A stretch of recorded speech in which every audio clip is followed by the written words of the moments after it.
Word to world എന്ന ഈ TV channel കൂടി എൻ്റെ ദൈവവിളി എന്ന ഈ പ്രോഗ്രാമിൽ നിങ്ങളെ എല്ലാവരെയും കാണുവാൻ കഴിഞ്ഞതിൽ ഞാൻ കർത്താവിനെ മഹത്വപ്പെടുത്തുന്നു. എൻ്റെ സ്നേഹവും വന്ദനവും അറിയിക്കുന്നു. 1977 ഒക്ടോബർ 18 ഞാൻ ഈ ഭൂമിയിൽ പിറക്കുവാൻ ദൈവം എനിക്ക് അവസരമൊരുക്കി. എൻ്റെ പിതാവ് ഒരു ഹൈന്ദവ പശ്ചാത്തലത്തിൽ നിന്നും മാതാവ് CSI ബാക്ക്ഗ്രൗണ്ടിൽ നിന്നും ദൈവത്തെ അടുത്തറിഞ്ഞ വ്യക്തികളാണ്. എന്നാൽ അവരുടെ കുടുംബീയത്തിൽ ആദ്യത്തെ തലമുറയായി ജനിക്കുന്ന സമയത്ത് തന്നെ ചില രോഗത്തിൻ്റെ പീഡകൾ എന്നെ ഭാരപ്പെടുത്തിക്കൊണ്ടിരുന്നു. എന്നാൽ എൻ്റെ കുടുംബത്തിൽ അമ്മയുടെ മൂത്ത ചേച്ചിയുടെ മകൻ 7.5 മാസം പ്രായമുള്ള ഒരു കുഞ്ഞ് നട്ടൽ കൂടി പഴുപ്പ് ബാധിച്ച് മരിച്ചുപോയ ഭവനത്തിലാണ് ഞാനും ജനിക്കപ്പെടുവാനിടയായത്. ഈ 3 മാസത്തോളം പ്രായമുള്ള സമയത്ത് തന്നെ രോഗത്തിൻ്റെ വിവിധ ഭാഗങ്ങൾ എന്നെ വേട്ടയാടുവാൻ തുടങ്ങി. അങ്ങനെ 1.5 വയസ്സ് വരെ എന്നെ ആ രോഗപീഡകൾ വേട്ടയാടിക്കൊണ്ടിരുന്നു. 1.5 വയസ്സ് പ്രായമുള്ള സമയത്ത് എൻ്റെ അമ്മ എന്നെ കുളിപ്പിച്ച് ഒരു പായിൽ കിടത്തിയിട്ട് അടുക്കളപ്പണിയിലേക്ക് പ്രവേശിച്ച് അല്പസമയം കഴിഞ്ഞ് തിരികെ വന്ന് നോക്കുമ്പോൾ ഞാനിങ്ങനെ മരിച്ചു കിടക്കുന്ന ഒരു കാഴ്ചയാണ് എൻ്റെ അമ്മ കണ്ടത്. അങ്ങനെ കരച്ചിലായി. തൊട്ടടുത്തുള്ള ഒരു ഡോക്ടറെ കൊണ്ടുവന്നു. ഞാൻ മരിച്ചുപോയി എന്നുള്ള ആ സർട്ടിഫിക്കറ്റ് അദ്ദേഹം ചെയ്തു. എന്നാൽ ഈ കാര്യം അറിഞ്ഞ് തൊട്ടടുത്തുനിന്നുള്ള ചില അപ്പച്ചന്മാരും വിശ്വാസികളും കടന്നു വന്നു. എൻ്റെ അമ്മ അവരുടെ നടുവിൽ വെച്ച് ഒരു തീരുമാനം, ഒരു നേർച്ച ദൈവത്തോട് പറഞ്ഞു. ഈ പൈതലിനെ എനിക്ക് ദാനമായി തന്നാൽ ഞാനവനെ ജീവപര്യന്തം ദൈവത്തിന് വേണ്ടി ദൈവവേലയ്ക്കായി വളർത്തിക്കൊള്ളാമെന്ന് അമ്മ ദൈവത്തിൽ ഒരു നേർച്ച പറയുകയും അപ്പച്ചന്മാരും എൻ്റെ അമ്മയുടെ അപ്പച്ചനും അമ്മച്ചിയും സഹോദരങ്ങളും ഒരുമിച്ച് അവർ ദൈവത്തിൽ പ്രാർത്ഥിക്കുകയും ചെയ്തു. ദൈവത്തിൻ്റെ കൃപയാൽ ആ കണ്ണുനീരും പ്രാർത്ഥനയ്ക്കും ദൈവം അത്ഭുതത്തിൻ്റെ സാക്ഷ്യമായി ഈ പ്രോഗ്രാമിൽ കൂടി നിങ്ങളോട് ദൈവത്തിൻ്റെ നാമത്തെ ഉയർത്തുവാൻ ദൈവം എനിക്ക് അത്ഭുതമായ അവസരം ഒരുക്കി തന്നത് ആ പ്രാർത്ഥനയുടെ നിയോഗത്തിലാണ്. തുടർന്ന് അവരുടെ പ്രാർത്ഥനയ്ക്ക് ദൈവം ഒരുക്കിയ അത്ഭുതമായ മറുപടി എൻ്റെ കണ്ണുകൾ തുറന്നു, എൻ്റെ വിരലുകൾ ചലിച്ചു. അങ്ങനെ അന്ന് തൊട്ട് ദൈവവേലയ്ക്ക് വേണ്ടി ഒരു നിയോഗം ദൈവം എനിക്ക് നൽകപ്പെട്ടു. എന്നാൽ ആ സമയത്ത് എൻ്റെ പിതാവ് ഭവനത്തിലില്ല. എൻ്റെ പിതാവിന് ഞാൻ ജനിച്ച് 6 മാസം പ്രായമുള്ളപ്പോൾ തന്നെ എൻ്റെ പിതാവിന് ഒരു ഗവൺമെൻറ് സർവീസിൽ ജോലി ലഭ്യമായി. എന്നാൽ ഭവനമായി യാതൊരു ബന്ധമില്ലാതിരുന്ന ഒരു കാലഘട്ടം 6.5 വയസ്സ് വരെ എൻ്റെ പിതാവിനെ ഞാൻ മുഖാമുഖമായി കണ്ടിട്ടില്ലായിരുന്നു. 6.5 വയസ്സിൽ എൻ്റെ പിതാവിന് കുതിരവാൽ ജനിൻ ടെറ്റനസ് എന്ന് പറയുന്ന ഒരു രോഗം പിടിപെടുകയും അദ്ദേഹത്തെ ജനറൽ ഹോസ്പിറ്റലിൽ പ്രവേശിപ്പിക്കുകയും ചെയ്തു. വൈദ്യശാസ്ത്രം രക്ഷപ്പെടത്തില്ലെന്ന് വിധിയെഴുതിയ സ്ഥാനത്ത് അവിടെയും കാഞ്ഞിരംകുളം അസംബ്ലീസ് ഓഫ് ഗോഡ് സഭയിലെ പ്രിയപ്പെട്ടവരും ആ ദിവസങ്ങൾ എൻ്റെ മാതാവ് ആ സഭയുമായി ബന്ധപ്പെട്ട് ദൈവത്തെ മഹത്വപ്പെടുത്തിക്കൊണ്ടിരുന്നതാണ്. ആ ദൈവസഭയിലെ പ്രിയപ്പെട്ടവരും എൻ്റെ അമ്മയുടെ സഹോദരങ്ങളിൽപ്പെട്ട കർത്താവിൻ്റെ ദാസൻ ഡിസാമ്പൽ പാസ്റ്റർ കുടുംബം അങ്ങനെയുള്ള പ്രിയപ്പെട്ടവരുമായി ചേർന്ന് ദൈവസ്ഥലിൽ ഉപവാസത്തോടെ ഇരുന്ന് പ്രാർത്ഥിക്കുവാനും പ്രാർത്ഥനയുടെയും ഉപവാസത്തിൻ്റെയും 3-ാമത്തെ ദിവസം എൻ്റെ പിതാവിന് ദൈവം അത്ഭുതമായി വിടുതലും സൗഖ്യവും ദൈവം വെളിപ്പെടുത്തി. വൈദ്യശാസ്ത്രത്തിന് ഒരു ആൻറ്റിബയോട്ടിക്കിനും വിടുവിക്കുവാൻ കഴിയത്തില്ലെന്ന് പറഞ്ഞിടത്ത് കയ്യും കാലും തോർത്തുമുണ്ടുകൊണ്ട് ഇരുമ്പ് കട്ടിൽ പിടിച്ച് കെട്ടിയിട്ടിരുന്ന സ്ഥലമായിരുന്നു. എന്നാൽ ദൈവം വളരെ അത്ഭുതമായി സൗഖ്യം എൻ്റെ പിതാവിന് പകർന്നു. അതിനുശേഷം ഞങ്ങൾ ഉരുട്ടമ്പലം എന്ന് പറയുന്ന സ്ഥലത്ത് അവിടെ അസംബ്ലീസ് ഓഫ് ഗോഡ് പ്രവർത്തനവുമായി ബന്ധപ്പെട്ട് കർത്താവിൻ്റെ ദാസൻ രാജാനന്ദം സാറ് ആ ദേശത്തേക്ക് കടന്നു വരികയും അവിടെ ഞങ്ങളിങ്ങനെ ദൈവയുടെ മുഖത്ത് ആയിരിക്കുവാൻ ദൈവം ഞങ്ങൾക്ക് അവസരമൊരുക്കി. അവിടെ എൻ്റെ പിതാവ് ജോലി സ്ഥലത്ത് കടന്നു പോകും. അമ്മ പലപ്പോഴും ദൈവസ്ഥലിരുന്ന് പ്രാർത്ഥിക്കുകയും ഉപവസിക്കുകയൊക്കെ ചെയ്തുകൊണ്ടിരുന്നു. ആ നാളുകൾ പലപ്പോഴും ഞങ്ങളുടെ ഭവനത്തിനകത്ത് ചില പൈശാചിക പോർവിളികൾ ഞങ്ങൾ നാൾക്കുനാൾ കണ്ടു തുടങ്ങി. അങ്ങനെ എൻ്റെ ഓർമ്മയിലുള്ള കാര്യങ്ങൾ വെച്ച് നോക്കിയാൽ 13-ലധികം പ്രാവശ്യം പിതാവിൽ കൂടി ശത്രു എന്നെ കൊന്നുകളയുവാനുള്ള പരിശ്രമങ്ങൾ നടത്തി. ഒരിക്കൽ കുളത്തിൽ ചവിട്ടിത്താഴ്ത്തി ശ്വാസം മുട്ടിച്ച് എന്നെ കൊന്നുകളയുവാനുള്ള ഒരു പദ്ധതി ശത്രു ഒരുക്കി. എന്നാൽ ദൈവം അവിടെ നിന്ന് എന്നെ അത്ഭുതമായി വിടുവിച്ചു. ഒരിക്കൽ ഒരു പാറയിൽ എൻ്റെ ഇടത് കൈയും വലത് കാലും വിലങ്ങനെ തൂക്കിയെടുത്ത് അങ്ങനെ അടിച്ചു കൊല്ലുവാൻ, പാറയിൽ അടിച്ചു കൊല്ലുവാൻ പരിശ്രമം നടത്തി. എന്നാൽ അവിടെയും സ്വർഗ്ഗത്തിലെ ദൈവം എന്നെ കൈവിട്ട് കളഞ്ഞില്ല. ഒരിക്കൽ ഒരു തെങ്ങിൻ്റെ ചുവട്ടിൽ അടിച്ചു കൊല്ലുവാൻ പരിശ്രമം നടത്തി. ഈ സ്ഥലങ്ങളിൽ നിന്നൊക്കെ എന്നെ വിടുവിച്ച ദൈവത്തിന് ഞാൻ മഹത്വം അർപ്പിക്കുന്നതിനോടൊപ്പം ഈ വ്യക്തികൾ ഇന്നും ജീവനോടെ ഇരിപ്പുണ്ട്. ഉരുട്ടമ്പലം അസംബ്ലീസ് ഓഫ് ഗോഡ് സഭയുമായി ബന്ധപ്പെട്ടുള്ള സൈമൻ എന്ന് പറയുന്ന ആ വ്യക്തി 8-ാം ക്ലാസ്സിൽ ഞാൻ പഠിക്കുന്ന സമയത്ത് എൻ്റെ അപ്പൻ എന്നെ കൊന്നു കുഴിച്ചു മൂടാൻ കുഴിയെടുത്തു. തലയിൽ കമ്പി വടി കൊണ്ട് പാര കൊണ്ട് അടിച്ച്, തലയിൽ പാര കൊണ്ട് അടിച്ച് എന്നെ കൊന്നിട്ട് ആ കുഴിയിലിട്ട് മൂടിക്കളയുവാനായിരുന്നു ശത്രു ഒരുക്കിയ പദ്ധതി. ആ കുഴി കണ്ട അമ്മ കരഞ്ഞ് നിലവിളിച്ചിട്ടുണ്ട്. എന്നാൽ ആ സമയം ആ പ്രിയ കുടുംബത്തിലേക്ക് രാത്രി ഞാൻ ഓടിക്കയറി. ദൈവത്തിൻ്റെ കൃപയാൽ അന്ന് അവരെന്നെ സംരക്ഷിക്കുകയും എൻ്റെ പിതാവ് അവിടെയും എന്നെ തേടി വന്നു. എങ്കിലും മരണത്തിന് വിട്ടുകൊടുക്കുവാൻ മനസ്സില്ലാത്ത ദൈവം എന്നെ അവിടെ അത്ഭുതമായി കരുതുകയും ചെയ്തു. ദൈവത്തിൻ്റെ കൃപയാൽ പിന്നീട് ഞാനവിടെ പഠിച്ചില്ല. അസംബ്ലീസ് ഓഫ് ഗോഡ് ഉരുട്ടമ്പലം സഭയിലെ പ്രിയപ്പെട്ടവർ വന്ന് ആ കുഴി കാണുകയും എൻ്റെ പിതാവിൻ്റെ അടുക്കൽ എന്നെ നിർത്തി പഠിപ്പിക്കുന്നത് അത്ര ഉചിതമായ കാര്യമല്ല എന്നവർ ചിന്തിച്ചിട്ട് എന്നെ പഴയകടയിൽ അമ്മയുടെ കുടുംബവുമായി ബന്ധപ്പെട്ടാണ് ഞാൻ പിന്നെ 9ാം ക്ലാസ്സിൽ പഠിക്കുന്നത്. എന്നാൽ 9ാം ക്ലാസ്സിൽ ഞാനിവിടെ പഠിച്ചുകൊണ്ടിരിക്കുന്ന ആ സമയത്ത് തന്നെ എൻ്റെ പിതാവ് ഭവനം വിട്ട് പോവുകയും വീണ്ടും ഈ കുടുംബത്തിൻ്റെ ഉത്തരവാദിത്വവുമായി ബന്ധപ്പെട്ട് ഞാൻ വീട്ടിലേക്ക് തിരികെ വരേണ്ട ഒരു സാഹചര്യമുണ്ടായി. അന്ന് തൊട്ട് ഒരു ഗവൺമെൻറ് ഉദ്യോഗസ്ഥൻ്റെ മകൻ കൊത്തൻ്റെ കൈയാളായി പല ജോലികൾ ഞാൻ ആ ദേശത്ത് ചെയ്തു. ചാണകം ചുമന്നും മണൽ ചുമക്കാനും പോയിട്ടുണ്ട്. പണ്ടത്തെ വെറ്റിലക്കൊടി എന്ന് പറയുന്നത് തിരികെ എടുത്ത് പതിപ്പിക്കുന്ന ജോലികൾ ചെയ്തിട്ടുണ്ട്. അങ്ങനെ പല ഉപജനമാർഗത്തിൻ്റെ മേഖലയിൽ കടന്നുപോയെങ്കിലും ഞങ്ങളുടെ ദുഃഖവും ദാരിദ്ര്യവും വിശപ്പും ഒന്നും മാറിയ അന്തരീക്ഷമല്ലായിരുന്നു. എന്നാലും ദൈവത്തിൻ്റെ കൃപയാൽ അവിടെ എൻ്റെ അമ്മ ഉപവസിക്കുകയും പ്രാർത്ഥിക്കുകയും ചെയ്തു. അങ്ങനെ ദൈവം ഞങ്ങളെ വളരെ അത്ഭുതകരമായി നടത്തിക്കൊണ്ടിരുന്നു. എന്നാൽ ഈ ദിവസങ്ങളിൽ എൻ്റെ പിതാവ് എന്നെ കഠിനമായി ഉപദ്രവിക്കുന്ന നാളുകളായിരുന്നതുകൊണ്ട് പലപ്പോഴും അമ്മയും ഇടയിൽ വന്ന് കയറും. ആ അടിയും ഉപദ്രവവും എല്ലാം എൻ്റെ മാതാവിനും പലപ്പോഴും കിട്ടിയിട്ടുണ്ട്. അങ്ങനെ ഞാൻ 10ാം ക്ലാസ്സിൽ പഠിച്ചുകൊണ്ടിരുന്ന സമയം അമ്മ കിടരോഗിയായി, അരയ്ക്ക് കീഴെ ചലനമില്ലാത്ത അവസ്ഥയിലായി. ആ സമയങ്ങളിൽ ഞാനും ദൈവസന്നിധിയിൽ നിന്ന് ഏറെ അകന്നു. അതുവരെ ഞങ്ങൾ ഉരുട്ടമ്പലം അസംബ്ലീസ് ഓഫ് ഗോഡ് സഭയുമായി ബന്ധപ്പെട്ട് ഇങ്ങനെ കടന്നുപോയിക്കൊണ്ടിരുന്ന ആ കുടുംബമായിരുന്നു. എന്നാൽ ഈ ഒരു വിഷയത്തോടു കൂടി ഞാൻ 10ാം ക്ലാസ് തോറ്റു, അമ്മ രോഗിയായി. ഇങ്ങനെയൊക്കെ വന്നപ്പോൾ ഞാൻ പതിയെ ദൈവത്തിൽ അകന്നു മാറി. സിനിമ കാണുന്നതിലും മറ്റ് കൂട്ടുകാരുമായിട്ട് കളിക്കുന്നതിനും അങ്ങനെയൊക്കെ ഞാൻ സമയം കണ്ടെത്തി. ഓണാഘോഷങ്ങൾക്ക് പങ്കാളിയായി. മറ്റ് എല്ലാ ആഘോഷങ്ങളിലും ഒരു ജാതികളെപ്പോലെ, ഒരു ജാതീയ മനുഷ്യനെപ്പോലെ ജീവിച്ച ഒരു ആയിരുന്നു. എന്നാൽ അവിടെ നിന്ന് ദൈവം എന്നെ വിടുവിക്കേണ്ടതിന് ദൈവം അമ്മയിൽ കൂടിയാണ് ഒരു വഴി ഒരുക്കിയത്. അമ്മ രോഗിയായി. അങ്ങനെ ഇരിക്കെ എൻ്റെ അമ്മയുടെ സഹോദരങ്ങൾ പലരും അവിടെ പ്രാർത്ഥനയ്ക്ക് വന്നു. ദൈവദാസന്മാർ ചിലരൊക്കെ പ്രാർത്ഥനയ്ക്ക് വന്നു എങ്കിൽ തന്നെയും അവരുടെ കൂട്ടത്തൊന്നും ഞാൻ പലപ്പോഴും പ്രാർത്ഥനയ്ക്ക് ഇരിക്കാൻ എനിക്ക് മനസ്സിലായിരുന്നു. അങ്ങനെ ഒരു സന്ധ്യാസമയം ഇവർ പ്രാർത്ഥനയ്ക്ക് വരുന്ന വേളയിൽ അവരുടെ കൂട്ടത്ത് ഒരു ദൈവദാസനെ കൂടി കൊണ്ടുവന്നു. ആ ദൈവദാസിൽ കൂടി ദൈവാത്മാവിനോട് സംസാരിച്ചു. 1.5 വയസ്സിൽ നീ മരിച്ചുപോയ വ്യക്തിയാണെന്നും കർത്താവിൻ്റെ വേലയ്ക്ക് വേണ്ടിയുള്ള വിളിയും നിൻ്റെ മേലുണ്ടെന്ന് അവരിൽ കൂടി ദൈവാത്മാവിനോട് സംസാരിച്ചു. അന്ന് രാത്രി ഞാൻ എന്നെ തന്നെ ദൈവവേലയ്ക്കായി സമർപ്പിക്കുകയും തുടർന്ന് ദൈവാലയത്തിൽ പോകുവാനും സ്നാനമേറ്റ് അഭിഷേകത്തോടെ ദൈവത്തെ മഹത്വപ്പെടുത്തുവാൻ ദൈവം എനിക്ക് അവസരമൊരുക്കി. അന്ന് കർത്താവിൻ്റെ ദാസൻ റോബിൻസൺ പാസ്റ്ററാണ് ഉരുട്ടമ്പലം AG ചർച്ചിൽ ഇരുന്നത്. പിന്നീട് അവിടെ നിന്ന് ഞാൻ 10ാം ക്ലാസ്സിൽ എനിക്ക് വിദ്യാഭ്യാസം ദൈവം ഒരുക്കി. സ്നാനപ്പെടുന്നതിന് മുമ്പേ ഞാൻ ദൈവത്തിൽ ആഗ്രഹിച്ചത് 3 കാര്യങ്ങളാണ്. ഒന്ന്, നഷ്ടപ്പെട്ടു പോയ വിദ്യാഭ്യാസം എനിക്ക് തിരികെ തരണം. 10ാം ക്ലാസ്സിൽ ഞാൻ തോറ്റു. അങ്ങനെ വീണ്ടും ഒരു പ്രാവശ്യം കൂടി 2ാമത് എങ്കിലും ആ എക്സാം എനിക്ക് പാസ്സാകുവാൻ കഴിഞ്ഞില്ല. അങ്ങനെയാണ് നിരാശയുടെ വലിയ തലങ്ങൾ എൻ്റെ ജീവിതത്തിൽ വെളിപ്പെട്ടതും. എങ്കിലും സ്വർഗത്തിലെ ദൈവം എന്നെ തള്ളിക്കളഞ്ഞില്ല.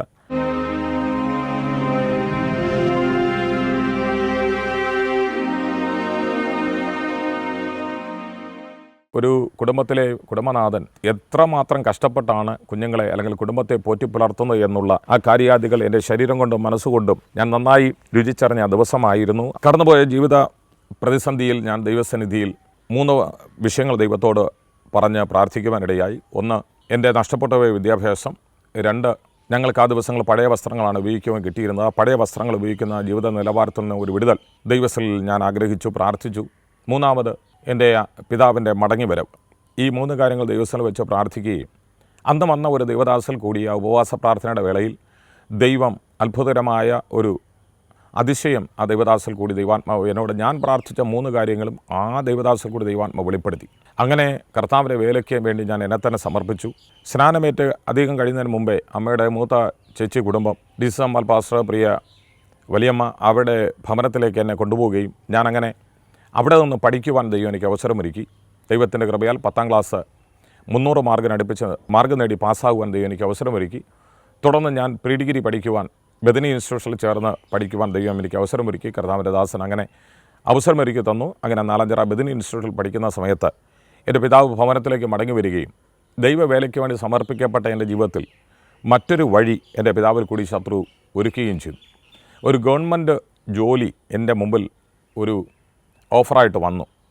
അപ്പോൾ എൻ്റെ ശ്രദ്ധ അതിലേക്ക് തിരിഞ്ഞു. ദൈവവേലയിലേക്ക് ഇറങ്ങിയാൽ പ്രതിമാസ ശമ്പളമില്ല, നല്ല വസ്ത്രമില്ല, നല്ല വീടില്ല, നല്ല ആഹാരം കഴിക്കുവാൻ കഴിയത്തില്ല എന്നിത്യാദി ചിന്തകൾ എൻ്റെ മനസ്സിൽ വന്നു.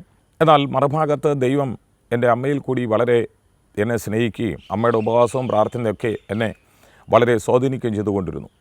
ഇങ്ങനെ ഒരു ഗവൺമെൻറ് ജോലിയുടെ കാര്യം വന്നപ്പോൾ പതിയെ എൻ്റെ ശ്രദ്ധ അതിലേക്ക് തിരിഞ്ഞു. ദൈവവേല ചെയ്യുന്നില്ല എന്നൊരു തീരുമാനത്തിലേക്ക് ഞാൻ എത്തി.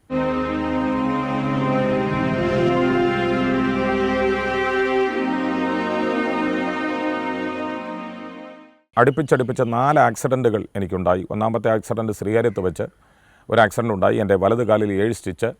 രണ്ടാമത്തെ ആക്സിഡൻറ്റ് പട്ടം പോസ്റ്റ് ഓഫീസിന് മുമ്പിൽ വെച്ചുണ്ടായി. അന്ന് ഒരു സൂപ്പർ ഫാസ്റ്റിന് അടിയിൽ നിന്ന് ദൈവം ഞങ്ങളെ അത്ഭുതകരമായി വിടുവിച്ചു. ഒരു ജനറൽ കൺവെൻഷന് വേണ്ടി നോട്ടീസ് ഒട്ടിക്കുവാൻ വേണ്ടി പോയ ഞങ്ങളുടെ വാഹനം അപകടത്തിൽപ്പെടുകയായിരുന്നു. എതിരെ വന്ന ഒരു വാഹനം പിടിച്ച് ഒരു ബസ്സിൻ്റെ മുമ്പിലേക്ക് ഇട്ടുകൊടുത്തു. എന്നാൽ ദൈവം വളരെ അതിശയകരമായി ഞങ്ങളെ വിടുവിച്ചു.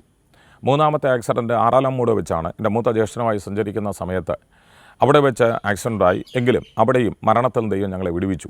നാലാമത്തെ ആക്സിഡൻറ്റ് ഒരു ദൈവദാസൻ്റെ വിവാഹവുമായി ബന്ധപ്പെട്ട് കടന്നു പോകുന്ന വേളയിൽ ആ വാഹനം ആക്സിഡൻ്റ് ആകുകയും മ്യൂസിയം പോളിയോ ഹോമിൻ്റെ മുമ്പിൽ അകത്തുനിന്ന് ഇറങ്ങി വന്ന ഒരു അംബാസഡർ കാറ് ഞങ്ങളെ ഇടിച്ച് തെറിപ്പിച്ച് വലത് സൈഡിലേക്ക് ഇട്ടുകൊടുക്കുകയും ചെയ്തു. അങ്ങനെ എൻ്റെ ഇടത് കാലിൽ നാഡീസ്പന്ദനം നോക്കുന്ന ഞരമ്പ് ഒരു ബോൾ പോലെ വീർത്തു വരികയും ആ കാറിൽ തന്നെ ഞങ്ങളെ പെട്ടെന്ന് മെഡിക്കൽ കോളേജ് ഹോസ്പിറ്റലിലേക്ക് എത്തിക്കുകയും ചെയ്തു.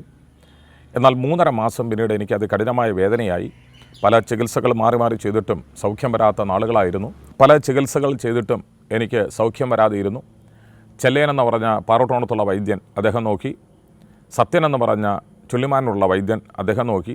പാറശാലയുള്ള മനീന്ദ്രാശാൻ എന്ന് പറയുന്ന അദ്ദേഹം നോക്കി. ഒടുവിൽ വഞ്ചിയൂർ ത്രിവേണി എന്ന് പറയുന്ന ആശുപത്രിയും എന്നെ ചികിത്സിച്ചുവെങ്കിലും എനിക്കൊരു സൗഖ്യവും വന്നില്ല. എന്നാൽ ആ ദിവസങ്ങൾ ദൈവവചനം വായിക്കുകയും രാത്രി കിടക്കുന്നതൊക്കെ കമിഴ്ന്നാണ് കിടക്കുന്നത്. ഇടതുകാലം എനിക്ക് നിലത്ത് ചവിട്ടുവാൻ കഴിയാത്ത വേദനയും പ്രയാസമായിരുന്നു. അപ്പോഴും ആ ദൈവാലയത്തിൽ ദൈവിക ശുശ്രൂഷകൾ ചെയ്യുവാൻ ദൈവം അവസരമൊരുക്കി. ആ ആലയം തൂത്തു തുടച്ച് പായിടുന്നതിനും ബാത്റൂമുകൾ ക്ലീൻ ചെയ്യുന്നതിനും ദൈവദാസൻ്റെ വസ്ത്രം അലക്കി കൊടുക്കുന്നതിനും വാഹനങ്ങൾ കഴുകുന്നതിനൊക്കെയുള്ള അവസരം ദൈവം എനിക്കവിടെ ഒരുക്കി തന്നു. അതെല്ലാം എൻ്റെ ജീവിതത്തിന് വലിയ നന്മയായി തീരുവാൻ ദൈവം കൃപയാൽ ഒരുക്കി. ആ ദിവസങ്ങളിൽ അന്ന് രാത്രി ഞാൻ ദൈവത്തിൽ പ്രാർത്ഥിച്ചു, ദൈവമേ, എനിക്ക് സൗഖ്യം തന്നാൽ ഞാൻ അങ്ങയെ പൂർണ്ണമായി കർത്താവിൻ്റെ വചനവുമായി ദൈവത്തെ സാക്ഷീകരിക്കാമെന്ന് ഞാൻ തീരുമാനമെടുത്തു. ദൈവത്തിൻ്റെ കൃപയാൽ ആ ദിവസങ്ങളിൽ രാത്രി കമിഴ്ന്ന് കിടന്ന് കാലിങ്ങനെ ഒരു കട്ടലിൻ്റെ ഭാഗത്തുകൂടി ചാരി വെച്ച് കിടന്നുറങ്ങിക്കൊണ്ടിരുന്ന സമയങ്ങളായിരുന്നു. അതിശക്തമായ വേദന. കാൽ അങ്ങോട്ടോ ഇങ്ങോട്ടോ തിരിഞ്ഞു കഴിഞ്ഞാൽ കാലൊട്ടും എനിക്ക് സഹിക്കാൻ വയ്യാത്ത വേദന എൻ്റെ കാലിൽ നിന്ന് ഉളവായിക്കൊണ്ടിരുന്നു. ഏതാണെങ്കിൽ ദൈവം ആ പ്രാർത്ഥനയ്ക്ക് മറുപടിയെ തന്നു. ദൈവം വളരെ അത്ഭുതമായി എന്നെ സൗഖ്യമാക്കി. അവിടെ നിന്ന് ഞാൻ ബൈബിൾ കോളേജിലേക്ക് പോകുവാനുള്ള തീരുമാനമായി. അപ്പോഴേക്കും ഞാൻ പ്രീ ഡിഗ്രി പാസ്സായി കഴിഞ്ഞിരുന്നു. ദൈവത്തിൻ്റെ കൃപയാൽ കട്ടക്കട ക്രിസ്ത്യൻ കോളേജ് സെൻട്രാക്കി വെച്ച് എക്സാം എഴുതി. അത് പാസ്സാകുവാൻ ദൈവം എനിക്ക് അവസരമൊരുക്കി. അതിനുശേഷം എൻ്റെ പിതാവ് പറഞ്ഞത്, ഇങ്ങനെ ദൈവവിലയ്ക്ക് വേണ്ടി ഇറങ്ങുകയാണെങ്കിൽ ഒരിക്കലും വസ്തുപരമായ ഒരു നന്മയോ ഭവനപരമായ ഒരു നന്മയോ നിനക്ക് തരുവാൻ എനിക്ക് കഴിയത്തില്ലെന്ന് പറഞ്ഞു. അതും അവഗണിച്ച് ദൈവവേലയ്ക്ക് വേണ്ടി ഇറങ്ങുവാൻ ദൈവം എനിക്ക് അവസരമൊരുക്കി. അവിടെയും അമ്മയുടെ സപ്പോർട്ട് എനിക്കുണ്ടായിരുന്നു. ദൈവവേലയ്ക്ക് വേണ്ടി ഇറങ്ങുവാനുള്ള ഒരു താല്പര്യം കർത്താവ് അവിടെയും എനിക്ക് ഒരുക്കി തന്നു. അങ്ങനെ പ്രീ ഡിഗ്രി പാസ്സായതിനു ശേഷം ബഥേൽ ബൈബിൾ കോളേജിലേക്ക് പോകുവാൻ ദൈവം അവസരമൊരുക്കി. തുടർന്ന് കെ.സി. തോമസ് പാസ്റ്ററുടെ ഫേസ് സെൻ്റർ ബൈബിൾ കോളേജിൽ പഠിക്കുവാനും ദൈവം എനിക്ക് അവസരമൊരുക്കി. ദൈവത്തിൻ്റെ കൃപയാൽ അവിടെ ബൈബിൾ കോളേജിലെ പഠനത്തിന് ശേഷം വിവിധ സ്ഥലങ്ങളിൽ ദൈവവേലയ്ക്കായി ദൈവം എന്നെ ഒരുക്കി. നാരകത്തിൻകുടി എന്ന് പറയുന്ന സ്ഥലത്ത് ദൈവവേല ചെയ്തു. ശേഷം മലപ്പുറത്ത് കാളികാവിനടുത്ത് ഉദരംപോയിൽ എന്ന് പറയുന്ന സ്ഥലത്ത് ഞങ്ങൾ കുടുംബമായി 2002 എൻ്റെ വിവാഹം. എൻ്റെ ജീവിത പങ്കാളി കോട്ടയം സ്വദേശിയാണ്. യമന എന്നാണ് എൻ്റെ ജീവിത പങ്കാളിയുടെ പേര്. 2 കുഞ്ഞുങ്ങളെ ദൈവം ദാനമായി തന്നു. മൂത്ത പൈതൽ ഫിയോൺ ജോയി, അവൻ +2 കഴിഞ്ഞ് ഇപ്പോൾ മറ്റൊരു കോഴ്സ് ചെയ്തുകൊണ്ടിരിക്കുന്നു. ഇളയത് മകളാണ് പ്രൈസ് ജോയി. അവൾ 10ാം ക്ലാസ്സിലെ വിദ്യാഭ്യാസം കഴിഞ്ഞ് +1 ഇപ്പോൾ പഠിച്ചുകൊണ്ടിരിക്കുന്ന ദിവസങ്ങളിലാണ് ഞങ്ങളായിരിക്കുന്നത്. എന്നാൽ വിവാഹം കഴിഞ്ഞ ആ സമയത്ത് തന്നെ ഏറിയ പ്രതിസന്ധികൾ ഞങ്ങൾക്കുണ്ടായി. എങ്കിലും ഒരു വർഷം ഞങ്ങൾ മലപ്പുറത്ത് കർത്താവിനെ വേല ചെയ്തു. മൂത്ത പൈതലിൻ്റെ ജനനത്തോടനുബന്ധിച്ച് ഞങ്ങൾ നാട്ടിലേക്ക് വന്നു. ഈ കണിയാപുരം എന്ന് പറയുന്ന സ്ഥലത്ത് ഇപ്പോൾ ഞങ്ങൾ ദൈവത്തിലായിരിക്കുന്ന കണിയാപുരത്താണ്. 2003 ഈ ദേശത്ത് ഞങ്ങൾ വന്നത്.